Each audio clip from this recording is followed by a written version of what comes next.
From a warehouse basement on the wrong side of the tracks, this is D. This episode's brought to you by Pronouns. And Candy V. An important part of the English language since the beginning of speech. Episode 8. Pronouns and Generalized Gender Fuckery. I wanted to talk about pronouns because I know many people on both sides of, for some reason, this has become a divisive thing. Super weird. Yeah. It's a political issue? Right. That's weird. So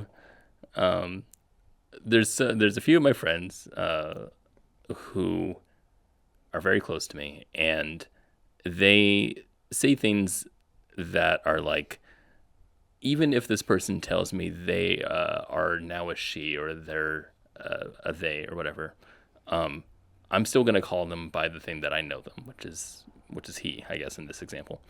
And to me, that's so disrespectful. Mm-hmm. But then I understand where they're coming from because they're being challenged. Yeah.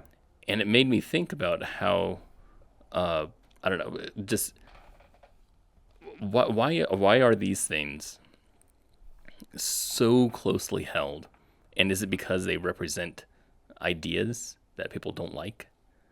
And that's kind of what I want to get into specifically with you, because you're a they them, right? That's your pronouns. I'm a they them for lack of a better set of pronouns. Or a what was it? They Kenny? Yeah. Yeah. I respond to it as well. So it was funny because the one time that I texted your wife when you were in the hospital, she had texted me, they are feeling blah blah blah, referring to you, and I got confused grammatically because I was thinking, even though it's been years. Yeah, and I was thinking, is Kenny's whole family in the hospital? And I'm thinking, oh, no, she meant Kenny. And it's because in my mind, and this is what's interesting about it, is because I'm accepting completely of pronouns, and I have no problem with them, but it's so hard for me to adopt to a new system. And this is why I don't have like strong opinions about this issue. Yeah. Because it is so like against the way we normally think. Like, it really takes a seismic shift. Yeah. And I have to point out that my wife is unlike anyone I've ever seen in her like dedication to making sure she uses the pronoun someone wants. Nice. Always. Nice. Like, yeah. But that is not normal. Right. It's hard. It's really hard. But she made it like a very conscious effort. Nice. You know? Very nice. That just shows you that I don't care about you as much as your wife does. Yeah. Well, that's fine. You don't have to. The sensitivity is the thing that I want to talk about. I think it's cool that I think you're the only one that I know that has adopted a new pronoun in the time that I've known you. Yeah. Except for one friend of mine who's trans, but I don't talk to them often. Sure. So, and that one's much easier for me to understand because it's a transition from she, her to he, him. But this is interesting. I don't think this is going to reach the specific ears, so I'm not sure if I want to censor this at all. But I'm just going to say this, and we'll see if we'll have to censor it later on. In my games over coffee thing that I'd been doing, I used to do business with a guy who I think he's in the Midwest somewhere. The reason why that matters is because when we had talked about when people would submit games to me, so I did a games over coffee consulting, that's what it was called, right? And somebody would fill out a form of whatever it is they're about their game, submit it to me, and then I'd give them feedback. But the form would require their name or username, And then because I talk about that person in the video, I need to know how to address them. So I usually would just use the blanket term they, them for everybody. Yeah. But there were some people that it was very, what's the word? It was very obvious that they were trying to adapt to a specific. So there's been a few trans people that have given me their games, and it's very obvious to me that they are doing she, her. And it's like saying they, them in those videos, I felt like would be undermining. Mm-hmm. So I asked in the forum to provide pronouns, whatever specific pronouns you want. And this person that I was working with, who partnered with me, really did not like that. Yeah. And it was strange to me because Yeah. I was thinking, why does it matter if they answer the question? They can skip the question. It's an optional question. But the fact that it's there did something to him. And so much so that now that I don't have this business anymore, he's adopted a similar business model. Is this at the core of why you guys No. split? Not at all. No, Okay. no, we're still friends. No, we're All right. cool. But he's adopted a similar model for his submissions, and his says, "What is your gender? Male, female?" Ugh. And that's it. And it's a required question, and I'm like, "This is," and it's required. yeah, and I'm like, "Wow, that's like." I've seen people on opposite ends, and like I said, people who are very close to me have weird feelings about it, but it's always sensitive. Yeah. So that's why I wanted to bring it up here. Yeah. I don't understand the sensitivity. Yeah. And I think it has something to do with ideology. Sure. So for being on the side of the person who has sort of alternative pronouns or has changed pronouns, it arises out of body dysphoria or gender dysphoria or the combination of the two. Right. They're separate things. You can have gender dysphoria, which is what I experience, which is feeling just a core deep level of discomfort with the idea of being one particular gender. Then there's the body dysphoria side, where you're literally feel that you have the wrong body parts, and it can be to the level of just making you absolutely disgusted in yourself, that you can't even live with Right. this flesh suit you have, right? Which is what often brings on Physical operations. transition. Yeah, Right. people who go that route, that's typically what they're experiencing. Yeah. And so you have to imagine, you got to have some empathy here, try to put yourself into that situation and be like, how bad must that experience be? Right. For them to be willing or want to crave to alter their bodies, For sure. to bring it into alignment, and to have this amazing sense of relief when they get there. Right. So how bad must that feel? Yeah. So if you can start to just imagine that, now we talk about pronouns. The idea is we live in this world where it's very binary. You're boy or girl. We can tell from like 100 yards away. Right. And we've already have this whole list of associations. And now here comes this transgender person who is breaking norms. Has gone through all this to try to feel good in their own flesh and keep on living. Right. Imagine how good you make that person feel when they walk up and you say she or he, well, the thing they want to hear in that moment. Yeah. It's just makes them feel good.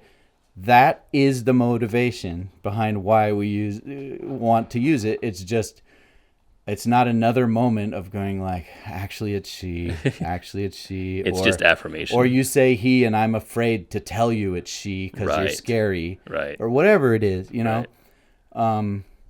So when I started telling people that I prefer they, them pronouns, I'm not one who's like militant about it.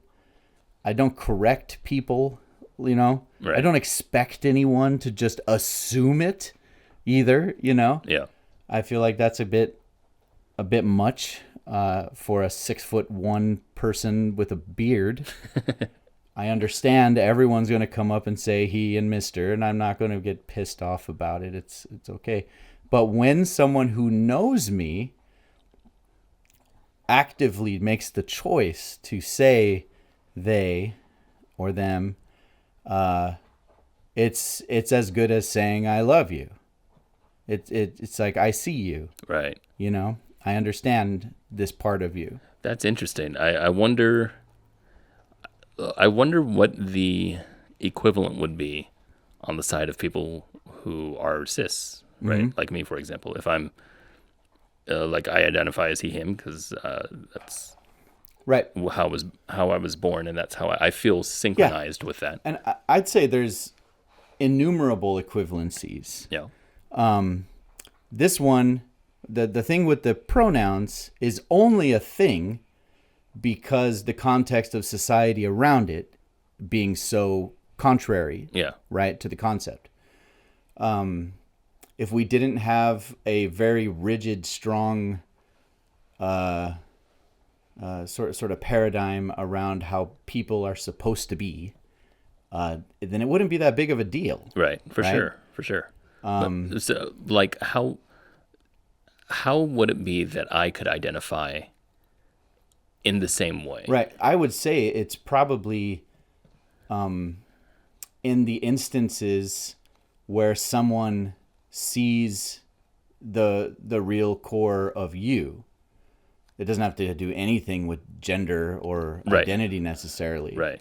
But you know, when you're with someone and you get past the how's the weather type of relationship, right, and you know, you strum that one chord somewhere that makes someone go, someone says something where you go, oh my God, you get me.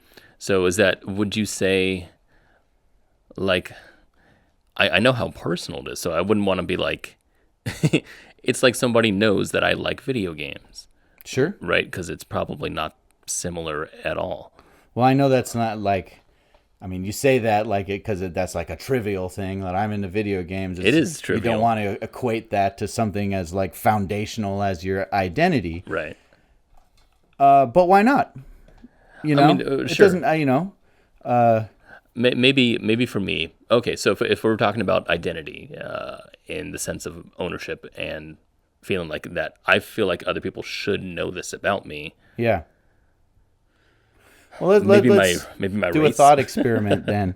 Let's say, let's say in this thought experiment, you're Devon Keys and you love video games. That's Can you weird. go there? I don't know about that. All right.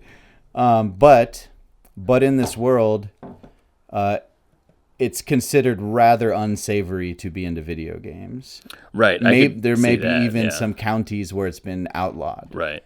And children are, you know, maybe people suggest that adults that are into video games are probably like pedophiles. You know, that kind of thing. That's where my mind went first, not with the pedophile thing, but with the idea of, okay, let's equate something that I already get acknowledged with as a bad thing, right? And then see what happens when people do it, and it feels good. But the fact is that we just don't live in a society like that. So I don't know if I can put my mind in that area. Sure. So yeah, so that's why I'm still struggling to identify in that way. I mean, the pronoun usage thing is almost a distraction from the bigger problem. Sure. Right? For sure. Because ultimately is we just want a world where people can express themselves however they want. Yeah. And not feel like they're in danger or endangering anyone else. Right. And like I think the thing with pronouns was that it's like it appears to be a very simple way to kind of normalize something that is not normalized, and it's easy. I mean, you could put it in an email or something, you know. Right, for sure. And it can make a difference. But certainly, I would prefer a world where people on either side of the experience, where neither of them care. Yeah. You know? Yeah. That's where I think everyone would prefer to be. Yeah. I think a lot of the sensitivity that I see on the on the side of not accepting are usually in the form of control, right, of some sort, where it's just like you're trying to modify my language or Sure. the language that we all use objectively or whatever. And a few things on that. One of them, language evolves. Who the fuck cares? Yeah. Get with it. Yeah. That's where my mind goes. But also, it's not a form of control whatsoever. Like you said, it's an affirmation as opposed to a requirement. But at the same time, calling somebody Mr. or Miss can be very specific to certain things. There was a thing that I see a lot with my wife and her friends, where if they're called ma'am, that it feels weird. It feels like they're suddenly a Karen or something. It feels like they're being labeled as something, and they don't like that. There was one time when I had talked about someone else to my wife and said and used the term miss, and she said you shouldn't use the term miss when it's this whatever. The idea there is that for some reason we've allowed ourselves to modify our language in certain areas, like Mr., Miss, Mrs., all those, Ms. And for some reason, these other ones, they, them, is not, intermixing as well. And I wonder if it's because it's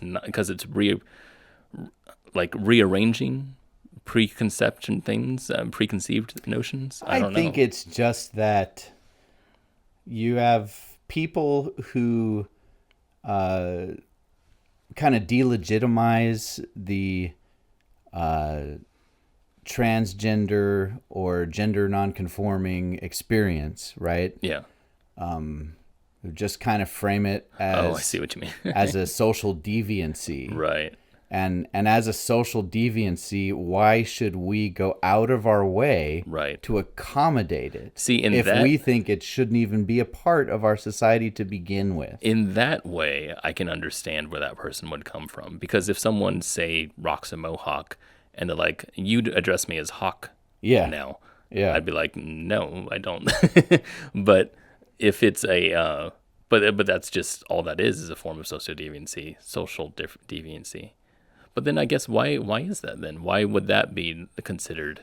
When I'm using the term social deviancy, I'm saying specifically a unwanted part of so not just different, not like just an deviant outlier, right, but as having a negative value attached to it as well. Okay. So instead of mohawks, let's like replace that with someone who I don't know, like pees in public all the time, right? And they're like, no, this is my right. I pee wherever I want, and I expect you to just be fine with it. And in fact, we want you to start buying special shoes. And you'll be like, what the hell, man? Why am I buying special shoes? Because these people think it's their right to pee everywhere? That's how they feel. That's great. That's how they feel. That is a great thing right there. And so I think, the answers are always the same. Yeah. They're not, it's complicated because the real answer is that people have to experience things and develop empathy and learn and grow. Yeah. You're never going to just be like, now it's the rule that we all use these pronouns and just change, Right. People have to have queer friends and trans friends and for sure. Hear their stories and have that moment where you finally go, oh my God. Right. I never knew it was like that. Yeah. So when you, I don't know if it come out as the right way, but as non-binary, for me, that you're the first person that I know that's close to me that identifies differently from cis. And so because of that, I feel like my brain has done a switch now. Yeah. To where now I see this, and if I go to my friends or family and they don't have the same types of friends or a friend that has, the same type of identity, that they just don't understand. And it is those people that have issues with being, with using different pronouns. Right. And this also went with, again, might be a censored thing, but my mom like when I was younger, because we were very Christian, her dad was a missionary. Homosexuality was absolute. This is like we were talking about shame, right? Yeah. Homosexuality is one of those things where it was seen as not only like wrong, but it's like the thing that sends you to hell. Like, it's definitely a sin. Next to murder. Yeah, exactly. And it was interesting to see both my parents transition from, absolutely not okay to, of course, that's okay. That's perfectly fine. And what's funny is that my dad is still in that not so sure if it's fine phase. He doesn't have, as far as I know, a lot of gay friends. My mom has a lot of gay friends now. And because of that, she's grown empathy, whether or not she knows it.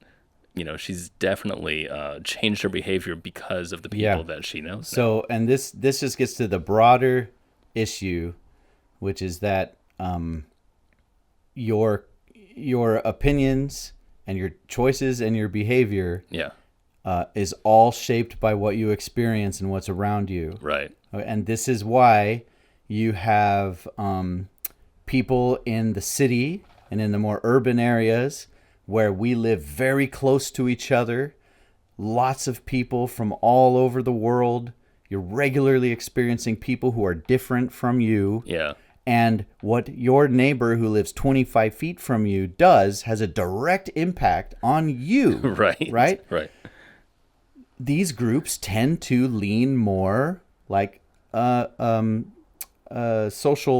More liberal. Yeah. More liberal, more what's the word am I trying to... Socialism. A little bit more socialist. For sure, yeah. Because they're used to the idea that it is in my self-interest and all of my neighbors' self-interest that we all agree right. and do some things to help each other. Yeah. Right? Whereas if you live out in the country, you're just seeing your small network of people. Yep. And your nearest neighbor is half a mile away, right? You're going to feel like, I should just be allowed to do whatever I want. Exactly. Yeah. Why not? Yeah. Right? Because you could bury a bunch of chemicals in your backyard and it won't make a difference. It won't, So it just comes down to knowing things. Or does it come down to proximity? It kind of does,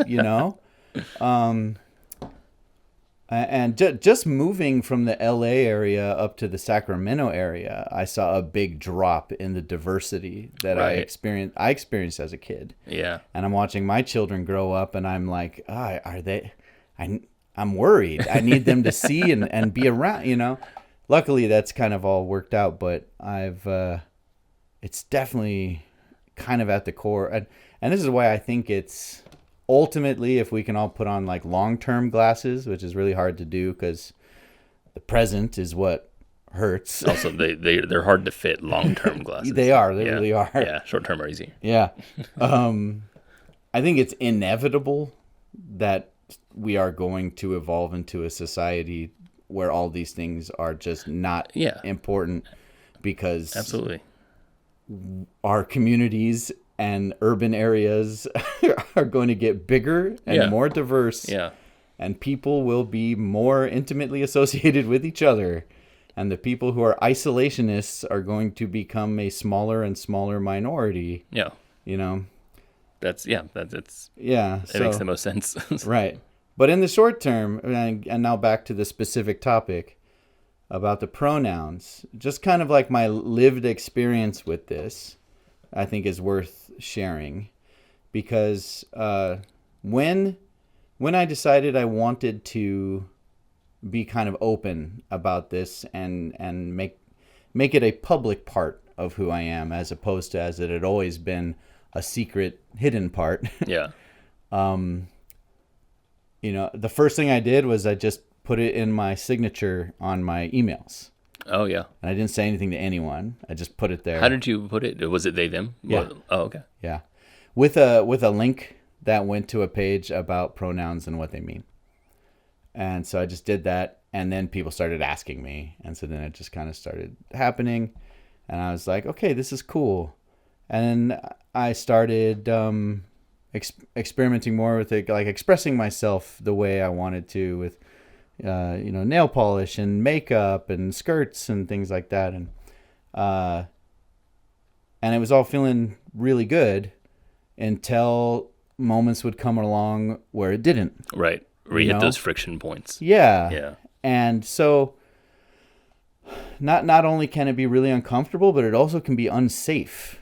Right, for sure. Yeah. And so for sure. I've actually backed off a little bit about it. I only share my gender dysphoria with people I deem worthy of sharing it with. Right. So instead of looking at the world as, hey, world, you need to know who I am and treat me accordingly, it's more, okay, D's my friend, and I trust him enough to show this side of myself. Let him in.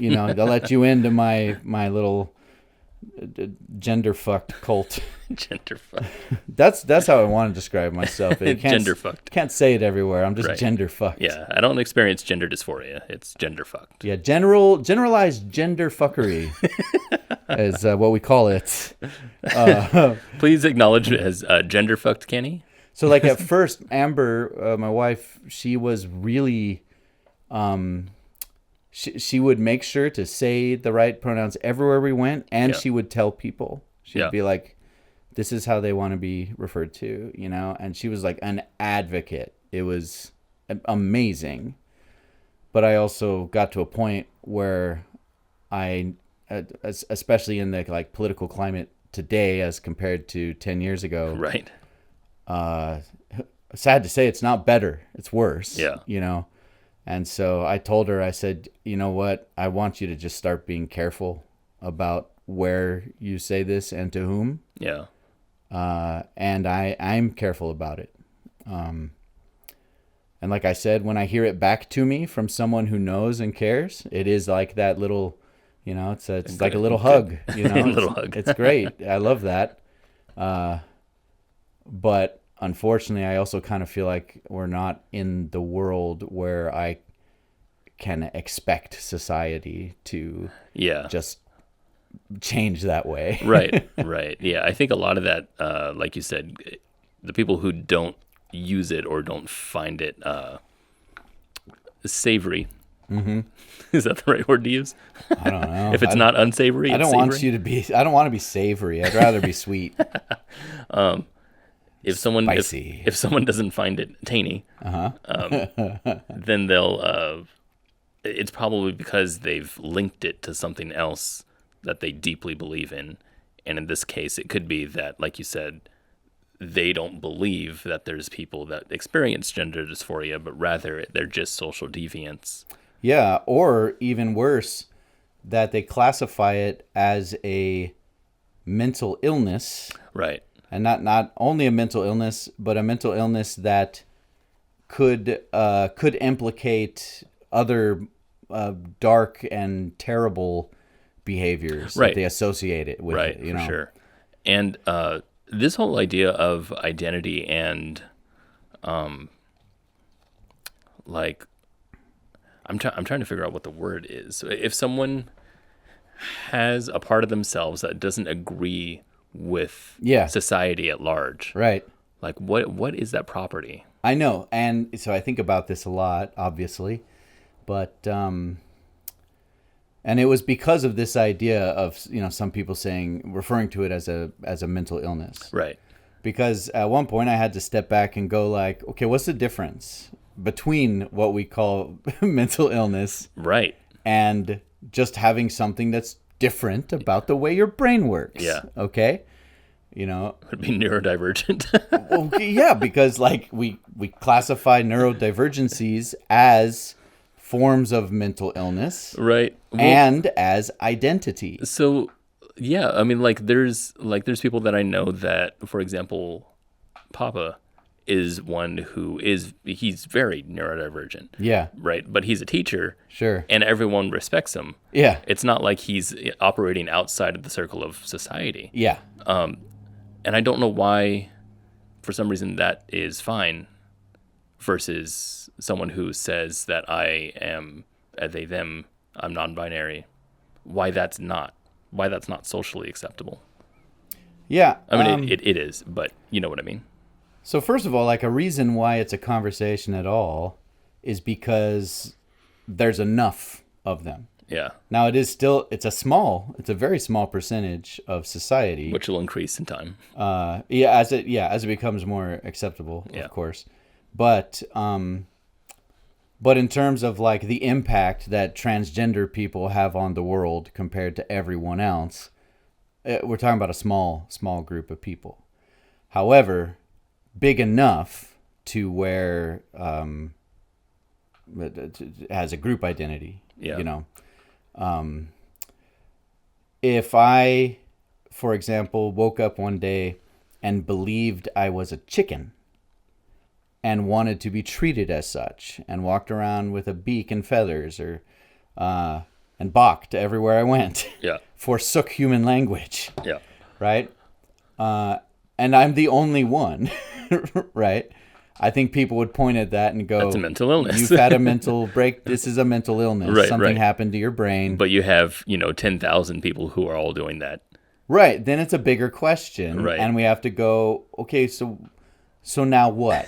Right. Right? So now what? Yeah. And then there's the question of, is there harm? Right. Right? If let's say being transgender or just generalized gender fuckery is indeed a mental illness. Yeah. Does it hurt people? Right. To have such, mental illness. I'm doing audio for the audio Audio air listeners, quotes. I am doing finger air quotes. Do not cut this out and use it against me.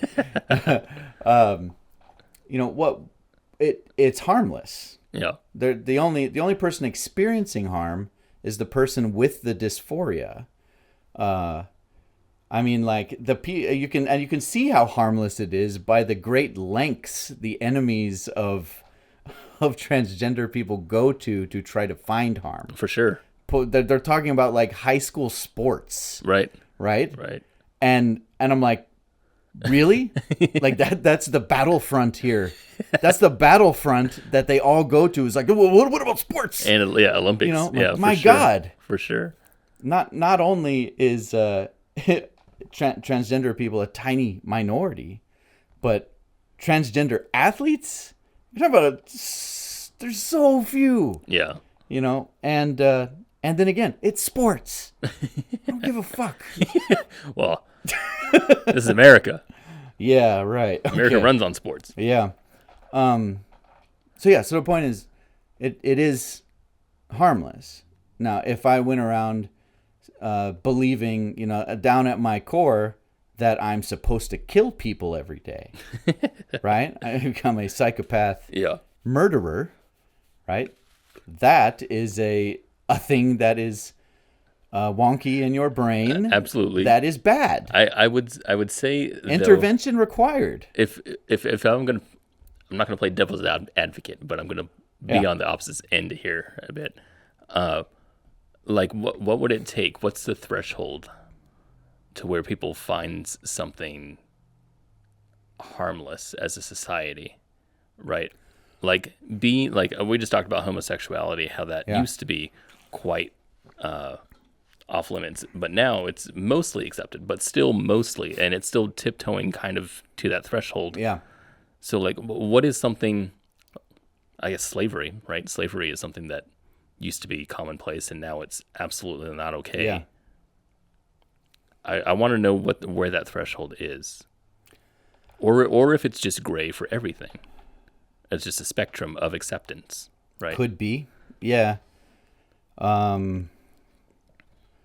Yeah, could be. I mean, slavery only worked as long as slave owners were able to view slaves as subhuman. Yeah. right? So again, we're talking about an empathy gap. Well, but there are, slave owners who really liked their slaves. For example, Thomas Jefferson had many kids with one of his. Sure. I still don't think he categorized black human beings as the same as white human For beings. sure. Yeah, no, I don't think they were in the same category. Right. And so the point In is the there was mindset, still an empathy gap. I would assume Thomas Jefferson very much saw himself in a superior space, as superior to, So and therefore having like divine right over. So is empathy the answer here to acceptance, to social acceptance? Yeah, I think it absolutely is. Yeah. As soon as enough people in the Americas and in UK start to catch on and all agree that these are human beings we're doing this to, then slavery starts to fall apart, and eventually there's abolitionist movements that white people are joining. So I'm gonna Go way crazy. do it. Let's say there's a person. Let's say there's an identity. This is sound really shitty and stupid, but I'm going to say it. A person who wants to kill one person in their lifetime, and that's it. Yeah, and that's who they are. And that's who they are. Deep at their core, that's their identity. Deep at their core. I'm a murderer of one. Yeah, they this feel way. they feel dysphoric. Yeah. If they don't kill someone. Okay. All right. I love where this is going. Let's do this. That's what I'm saying. It's really bad. But let's say that there's a person who does that, right? Yeah, We kill one person, and that's what we do. Or there's someone who eats people. Okay. Something that's definitely not okay. Yes. But if we have enough of them, and they're popular, and people are able to have multiple friends who would say are cannibals or who are single murderers, it still feels bad to me that is a thing. And it's probably because I'm in a society that's not acceptable. Yeah. But were it to be, would that change? Would that change how I felt? Would that change how the average person feels? And is that fine? Yeah, I think it probably would. And I would say that because largely, like we talked about in a previous episode, morality kind of arises out of emotion anyway. For sure, yeah. And where does emotion come from, if not the forces around you in which you grow up in and are taught by or exemplified to you? Yeah, society, yeah. And so, if we ended up in a society where it had been normalized to be accepting of cannibals, then I don't think you would feel any kind of.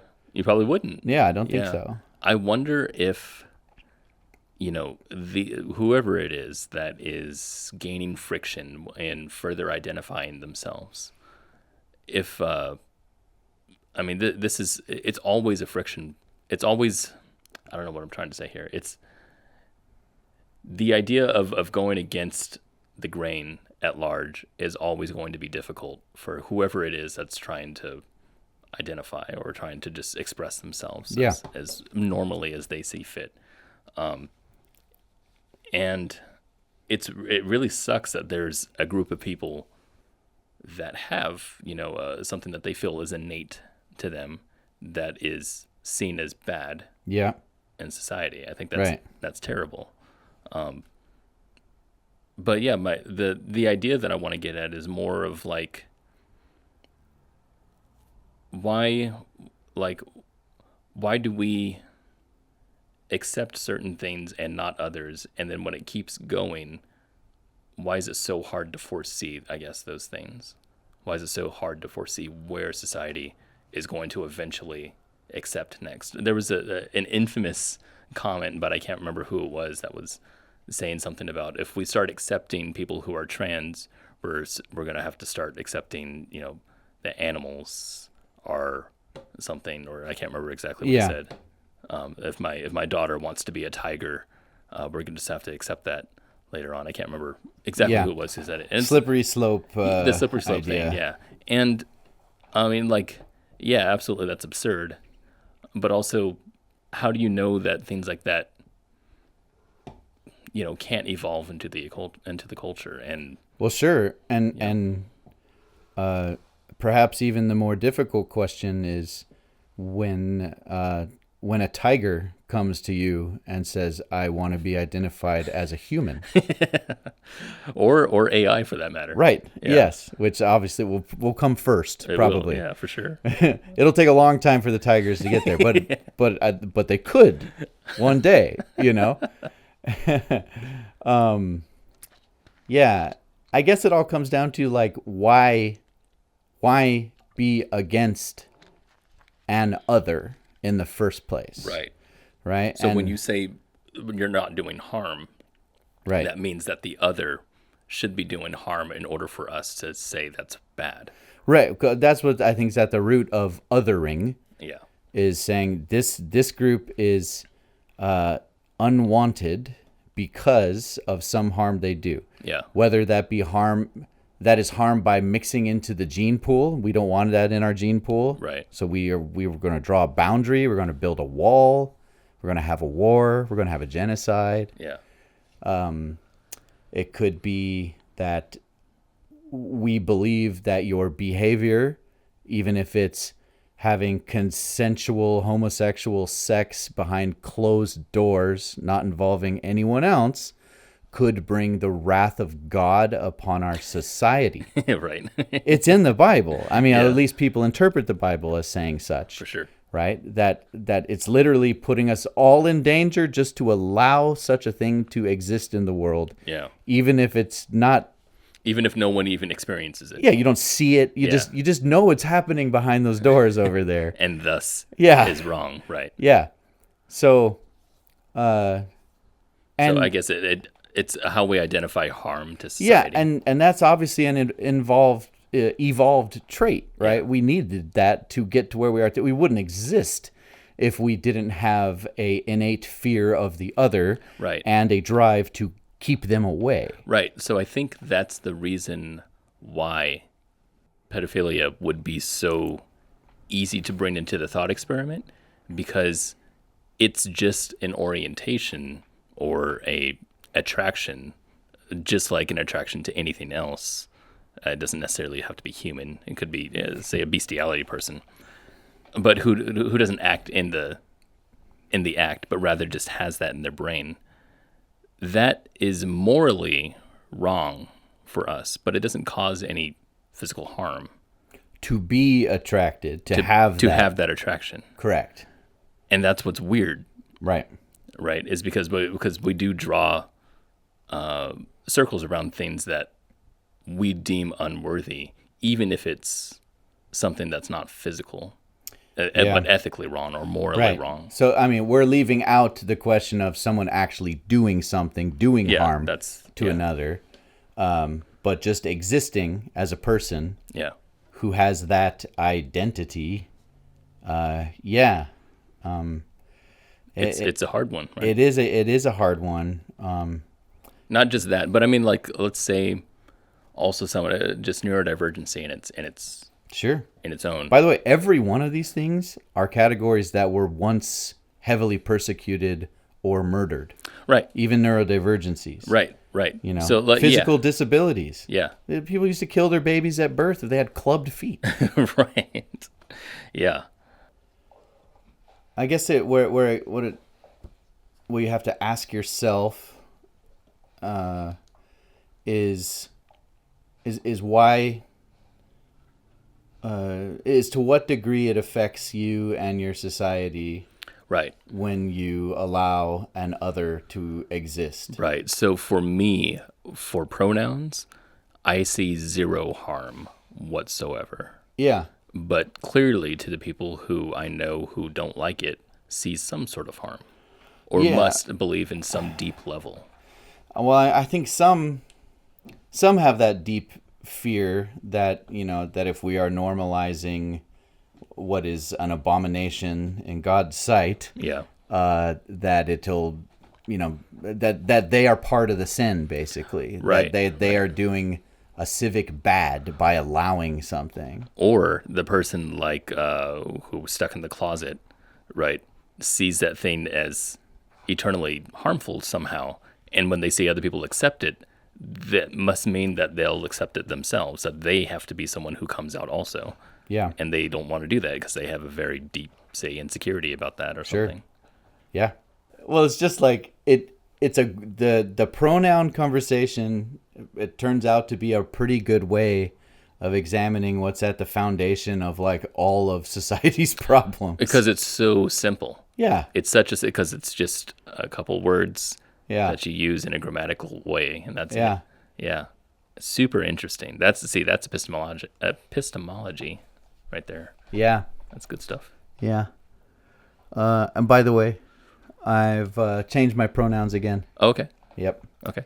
Now I wanted to kind of as a protest identify as they them, just not as a protest, but like as a way to let people know that gender is just a gamut. Yeah. That there's no points on a map or anything like that. Yeah. It's a gradient. So like if I want to be they them, even though I feel like a trans person, like a cis person, Yeah. then I think that's perfectly fine. Well, it shouldn't be that hard, because what pronouns do you use when you're describing someone and you don't know their gender? Right. Like right. if a bank robber came in with a mask on. Right. Well, I would say the robber. Or you'd say, yeah, but then the police officer would say, which way did they go? The robber go. Which way did the robber go? The robber went that way. I don't know who you mean. He? Was it a he? You have been eavesdropping on D and Candy V. If you've enjoyed the show, please like, subscribe, review, and share. And do feel free to drop by again soon. D and Candy will always be here, waiting for you, in a warehouse basement on the wrong side of the tracks.